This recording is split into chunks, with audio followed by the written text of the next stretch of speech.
कैसे सब सभी, आई होप आप एकदम बढ़िया होंगे। तो आज हम पढ़ेंगे 6th class a tale of two birds. तो चलो इसे रीड करते हैं। There once lived a bird and her two newborn babies in a forest. यानी एक चिड़िया अपने नए बच्चों के साथ एक जंगल में रहती थी। They had a nest in a tall shady tree and there the mother bird took care of her little ones day and night। यानी उनके पास एक लंबा सा शेडी ट्री था जिसमें चिड़िया वो उनके बच्चों की केयर करती थी दिन और रात। One day there was a big storm. There was thunder, lightning and rain, and the wind blew down many trees. The tall tree in which the bird lived also came down। यानी कि एक दिन वहाँ पे एक बड़ा सा storm आया। स्ट्रॉम यानी कि जैसे भवंडर, भूकंप। वहाँ पे लाइटनिंग होने लग गई, बिजलियाँ कड़कने लग गई, रेन होने लग गई, बारिश होने लग गई और बहुत तेज़ हवा चलने लग गई, जिससे बहुत सारे पेड़ नीचे गिर गए। और उसी के बीच वो टॉल ट्री भी था जिसमें वो एक चिड़िया अपने दो बच्चों के साथ रहती थी। A big heavy branch hit the nest and killed the bird. यानी एक बड़ा सा ब्रांच उसके नेस्ट पर गिरा और वो चिड़िया थी वो डेड हो गई। Fortunately for the baby birds, the strong wind blew them away to the other side of the forest। यानी कि मतलब वो लकीली वो दोनों बच्चे बच गए और दोनों अलग अलग दिशा में गिर गए। The strong wind blew them away to other side of the forest. One of them come down near a cave where gang of robbers live. The other land outside a rishi's ashram a little distance away। यानी कि एक जो bird थी वो एक गुफा के सामने गिर गई जहाँ पे रॉबर्स लीव करते थे। रॉबर्स मतलब चोर लुटेरे। और एक बर्ड ऋषि के आश्रम में गिर गई। Days passed and the bird become big bird। Baby bird become big bird मतलब कि दिन गुजरते गए और वो छोटे छोटे चिड़िया के बच्चे वो बड़े हो गए। One day the king of the country came to the forest to hunt. यानी उस कंट्री का राजा आया उस दिन जंगल में हंट करने के लिए, शिकार करने के लिए। He saw a deer and rode after it. यानी उसने एक हिरन को देखा और उसके पीछे पीछे जाने लगा। It ran deep into the forest followed by the king. मतलब वो जो हिरन था वो एकदम डीप फॉरेस्ट में चला गया, एकदम बीच चला गया फॉरेस्ट के, और वो राजा भी उसके पीछे चला गया। Soon the king lost his way and didn't know where he was. यानी उस हिरन का पीछा करते करते राजा भूल गया कि वो कहाँ पे है और रास्ता कहाँ पे है बाहर निकलने का, और उसे ये भी नहीं पता था कि वो अभी कहाँ पे है। He rode on for a long time till he come to the other side of the forest। यानी वो चलता गया जब तक वो दूसरे साइड नहीं आ जाता फॉरेस्ट के। Very tired but by now he got off his horse and sat down under a tree that stood near a cave। Suddenly he heard a voice carry out quickly, hurry up, there's someone under the tree, come and take his jewels and his horse, hurry or else he'll slip away। मतलब कि वो चलता गया फिर वो बहुत थक गया और उसके बाद उसने अपने घोड़े को वहीं पे बांध दिया और वो एक पेड़ के नीचे बैठ गया।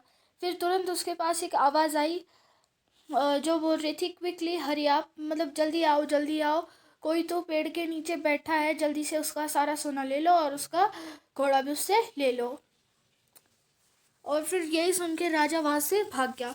The king was amazed, he looked up and saw a big brown bird on the tree under which he was sitting। He also heard faint noise issuing from the cave। यानी कि फिर उसके बाद उसने ऊपर देखा कि ये कौन चिल्ला रहा है। फिर उसने ऊपर देखा, ऊपर एक वही चिड़िया थी जो रॉबर्ट्स के केव के सामने आके गिर गई थी। वो बोल रही थी कि जल्दी आओ, इसका सारा सोना लूट लो और इसका घोड़ा भी ले लो। फिर उसे अंदर से भी कुछ केव के अंदर से भी उसे कुछ आवाज़ आने लग गई, इसलिए वो तुरंत वहाँ से निकल गया। Soon he come to clearing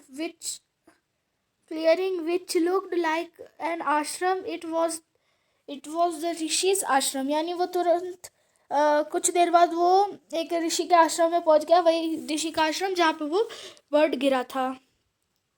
The king tied his horse to a tree and sat down in its shade। यानी उसने अपने घोड़े को भी खड़ा बांध दिया एक पेड़ के नीचे और वो उस पेड़ के नीचे शेड में छाँव में बैठ गया। Suddenly he heard a gentle voice announcing, मतलब उसने एक जेंटल वॉइस सुनी, वेलकम टू द आश्रम sir, please go inside and rest. यानी उसने कहा, एक आवाज़ आई उसे, वेलकम सर, आप अंदर जाइए, वहाँ पे आराम कीजिए। The rishi will be back soon, मतलब ऋषि जल्दी आ जाएंगे। There's some cold water in the pot, please make yourself comfortable. यानी उसने कहा कि एक मटके में वहाँ पे ठंडा पानी भी रखा हुआ है, अपने आप को यहाँ पे कंफर्टेबल कीजिए। The king looked up us and saw a big brown bird in the tree. He was amazed. This one looked like the other bird outside the cave, he said to himself loudly। यानी कि उसने फिर ऊपर देखा, वहाँ पे एक वही बिग ब्राउन बर्ड था, उसका भाई जो केव के आगे था, उसका भाई था वो, और वो अमेज हो गया कि ये तो उसी बर्ड की तरह दिख रहा है जो केव के आगे था, और वो यही सोच रहा था। You are right sir, answer the bird. यानी वो जोर से बातें कर रहा था, जोर से बोल रहा था, तो फिर बर्ड ने भी सुन ली उसकी आवाज़, तो उसने कहा आप सही हो sir. Answer by the bird, he is my brother but he has made friends with robbers. यानी वो मेरा, ये सर आपने सही कहा, वो मेरा भाई है और उसने रॉबर्स के साथ फ्रेंडशिप कर लिया है। He now talks as they do, यानी वो भी वैसी बातें करते हैं जैसे वो रॉबर्ट्स करते थे। He doesn't talk to me any more, यानी अब वो मुझसे बातें नहीं करता।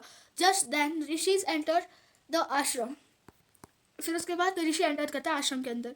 Welcome sir, he said the king please come inside and make yourself at home. You looking tired, rest for a while, then you can share my food। The king told the rishi the story of the two birds and how each had behaved so differently, thought they looked so alike। यानी कि फिर ऋषि जी आए, फिर उन्होंने कहा welcome sir, आप अंदर जाइए और अपने आप को एक घर की तरह ही फील कीजिए, और आप बहुत थके हुए दिखते हैं तो अंदर जाके कुछ देर के लिए आराम कर लीजिए और फिर बाद में हम खाना खाएंगे। फिर उसके बाद वो राजा ने उसको पूरी कहानी बताई, वो दोनों बर्ड्स के बारे में। वो दोनों एकदम सेम दिखते हैं लेकिन बिहेव एकदम अलग करते हैं। The forest is full of surprise, he said. The Holi man smiled and said after all one is known by the company one keeps। The bird has always heard the talk of robbers, he imitates them and talk about robber people। This one has repeated what he has always heard। He welcomed people to the ashram। Now come inside and rest, I'll tell you more about this place and these birds। यानी कि फिर उसके बाद उन्होंने कहा कि ये जंगल full of surprise है यार, यहाँ पे बहुत सारी चीज़ें जो आपको नहीं पता है। फिर उसके बाद ऋषि ने स्माइल किया, फिर वो उन्होंने कहा कि ये दोनों बहुत अलग है।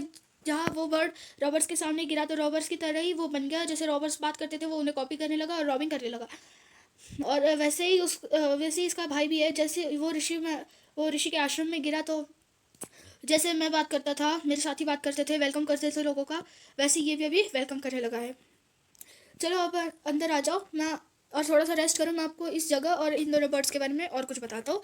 तो यही थी पोयम, यही था चैप्टर। आपको ये चैप्टर कैसे लगा हो हमें कमेंट्स में ज़रूर बताइएगा। धन्यवाद।